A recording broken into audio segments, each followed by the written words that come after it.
Yo, what's up? Good morning. It's probably morning by the time you're watching this. Got some good news. So my losing streak, I had a 4-day losing streak that I'm sure you've heard about because I've been pretty vocal about it. It's over.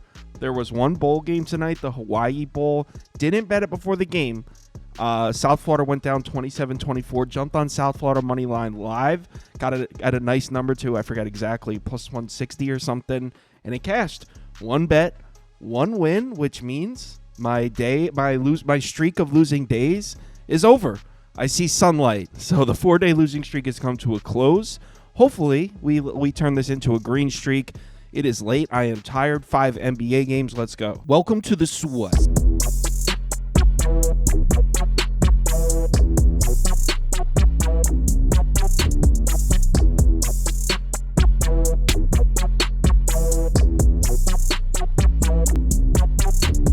Hey, get the sauce. First up, we got San Antonio on the road at Madison Square Garden against your New York Knickerbockers. Obviously, the Knicks have been playing much better basketball than the Spurs. You don't need me to tell you that. In the last 10 games, the Knicks are 3rd in offensive rating, 4th in defensive rating. We do have to point out that in that same span, the last 10 days, they're also 30th in strength of schedule. So we do have to point out that the Knicks have had a little bit of a favorable schedule. But you know what? The Spurs are 28th. So the Spurs have also played an easy schedule in the same span. Injury-wise, both of these teams are in pretty good shape here. The Knicks still missing Mitchell Robinson, but other than that, they're completely good to go. And on the Spurs side, there's not a single person with an injury designation in this game. So Spurs at complete full strength here, and the Knicks, other than Mitchell Robinson, who's been out all year, also at full strength. So we got a good one here to start the day off. So as far as betting this game, I'm actually on the under, and quickly I'll tell you why. Neither of these teams run a particularly fast pace. In the last 10 games, the Knicks are 23rd. Spurs are 12th. Knicks have been playing great defense, 4th in defensive rating, like I said, in the last 10 games. But specifically, the type of basketball game that I'm expecting to see here in this super early start, it starts at noon Eastern time. Spurs, not a team that get out in transition often. They're 21st in fast break frequency on the season. Knicks defensively 7th in fast break frequency, meaning the Knicks don't allow their opponents to get out in the fast break often. So we should see a good amount of half-court possessions for the Spurs here, and then you flip it over to the other side and you could say the same thing. Knicks, not a team that get out in transition very often. They're 18th in frequency. Spurs are also top 10 on the defensive side at limiting opponent fast break frequency. So we should see a decent amount of half-court possessions on both sides here. And in terms of shot selection, I'm just expecting to see a lot of 2-point field goals in this one. San Antonio has been shooting the 3-ball. They're 11th and above the break 3 frequency in the last 10 games, but the Knicks have been locked down out there. 1st in frequency, 3rd in efficiency. So they're putting a lot of pressure on the perimeter. They are not letting you get 3-point shots off, forcing you inside to take 2-point field goals. So I like the Knicks defense to scare San Antonio right off the 3-point line. And on the other side, this is how my under could potentially get cooked. San Antonio's been pretty shaky defensively out of the perimeter, specifically the above the break 3. And the Knicks have been very efficient shooting that shot. They're actually 2nd in efficiency in the last 10 games. Here's the thing, though. They don't take a ton of them. Just 27th in frequency. They actually take a good amount of corner threes, which the Spurs have been good about limiting opportunities from out there. So I'm expecting some 2-point field goals on the Knicks side as well. Overall, I'm expecting to see increased amount of half-court possessions, increased amount of 2-point field goals. What's it point to? An under. Plus, I like taking unders in these early start times. I don't know if there's any data to back that up, but I feel like they always seem to stay under. Again, I don't know if there's any data to back that up. Give me under 223.5 next game. Minnesota on the road in Dallas. The Mavs are laying 5 or 5.5. Total sitting at 221 or 221.5, depending on your sports book. Take a look at the matchup breakdown here. Dallas, a great offensive team against Minnesota, a great defensive team. Problem is, Minnesota just can't score. In the last 5 games, they're actually the worst offensive rated team in the NBA. Last 5 games, it's a small sample size, but the last 10 games, they're 27th. Full season, 23rd. So Minnesota just struggling to score points here as of late. As far as injuries go, we got another game where both of these teams are in pretty good shape here. Minnesota's actually completely healthy, completely ready to roll here. And on the Dallas side, I mean, you got Luka Doncic. He's listed as probable. Jaden Hardy listed as questionable. Other than that, they're good to go as well. I mean, they're still missing Exum.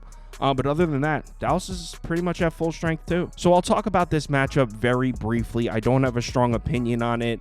Dallas has had a lot of success against Minnesota as of late. In their last 6 matchups, they're 5-1 straight up, 5-1 against the spread. I mentioned before how the T-Wolves have been struggling to score points recently. Well, a ton of their shots have been coming from above the break. They're launching a lot of threes from out there. In the last 10 games, 4th in above the break 3 frequency.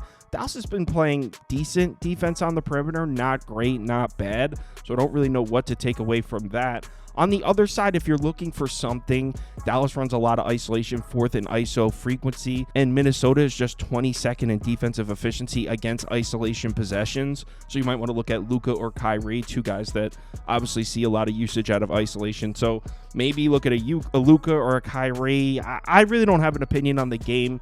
Everyone in the Discord likes Dallas. Charles likes Dallas. There's a bunch of people taking the Mavs in this one. So I'll probably just bet Dallas to tail them. But if you're asking my personal opinion, just a pass. Philly on the road at Boston. Celtics laying 8.5 points at home here. Total sitting at 221.5. Let's take a look at this one. And obviously, as I'm sure you know, Boston's been the stronger team.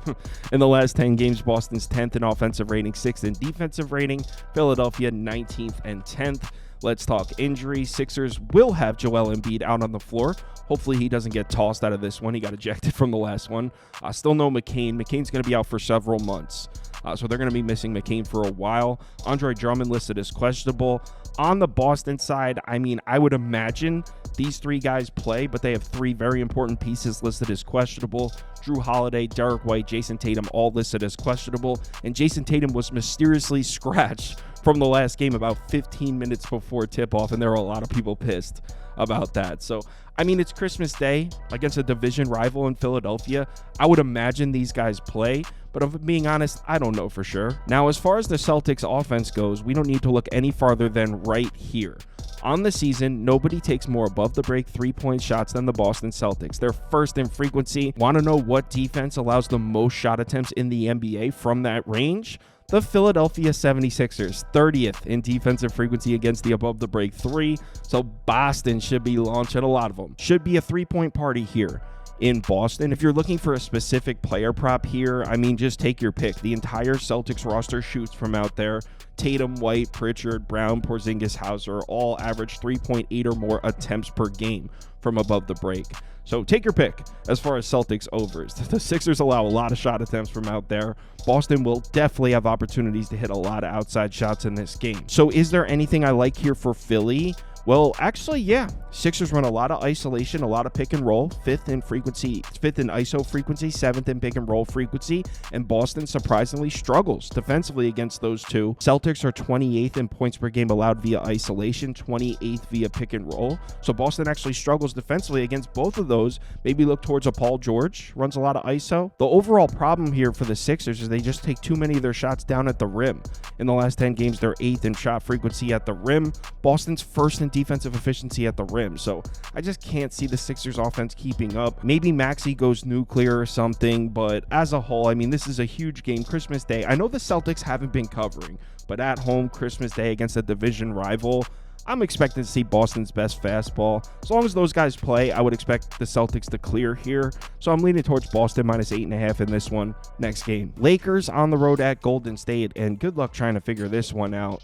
Warriors laying 4 points at home, total sitting at 223.5. You take a look at the matchup overview in this one, and I mean, Golden State looks terrible. In the last 10 games, Golden State's 26th in offensive rating, 20th in defensive rating. In the last 5 games, 18th and 27th. They've also slowed down the pace dramatically. On the season, they're 8th in pace. They're 25th in the last 5 games. Now, something you can point at here is strength of schedule. In the last 10 games, the Lakers are 24th. Golden State is 2nd. So they've definitely seen a tough stretch in terms of their schedule, but Warriors don't look good right now. Let's talk injuries, and I mean, all kinds of question marks here. D'Angelo Russell is questionable. LeBron James is questionable. Anthony Davis is questionable.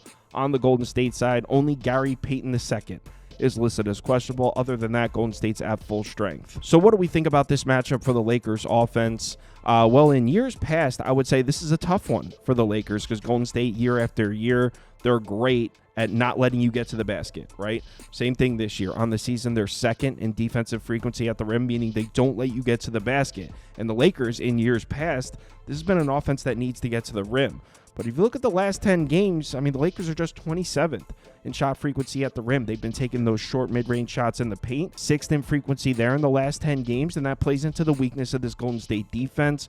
Also, the Lakers have been taking a lot of mid-range shots in the last 10 games, 3rd in frequency, which also plays into the weakness of this Golden State defense. So maybe this is a solid matchup for the Lakers offensively. The problem is the Lakers just suck on offense. I mean, in the last 11 games, they have an offensive rating of 103.4. It's been their defense that's kept them competitive in games. Defensive rating looks all right. The offensive rating looks terrible. So let's switch it over and look at the matchup for the Lakers defense. And right off the bat, I like it. In the last 10 games, the Lakers are 4th in above the break 3 frequency, meaning they're putting a lot of pressure on the perimeter. Max Christie might have a lot to do with that.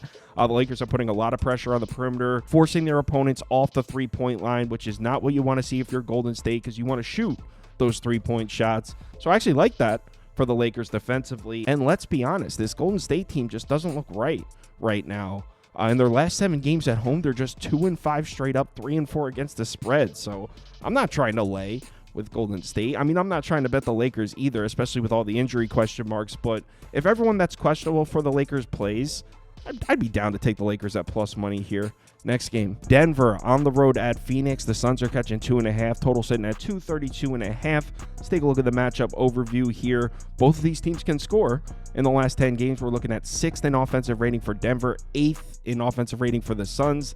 Thing is, when we're talking about the Suns, we're seeing a complete lack of defense. In the last 10 games, they're 28th in defensive rating. In the last 5 games, they're 30th in defensive rating. And it's not like they've played a strong schedule or anything. They're 26th in strength of schedule in the last 10 games.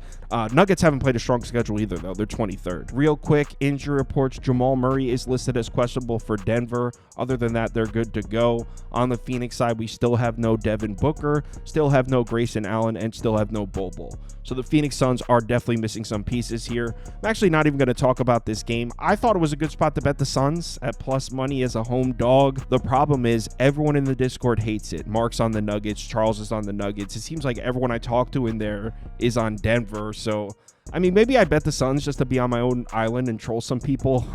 But I was leaning Suns. As of right now, I don't have a bet in it. Let's say Suns or pass. Sorry for the short video. Everyone, be sure to enjoy your holiday. We'll be back on Thursday. Not going to do a live show in the morning. Going to let everyone enjoy their Christmas. So see you on Thursday. Have a great holiday. Be sure to bet responsibly. Hit me up in the Discord if you need me.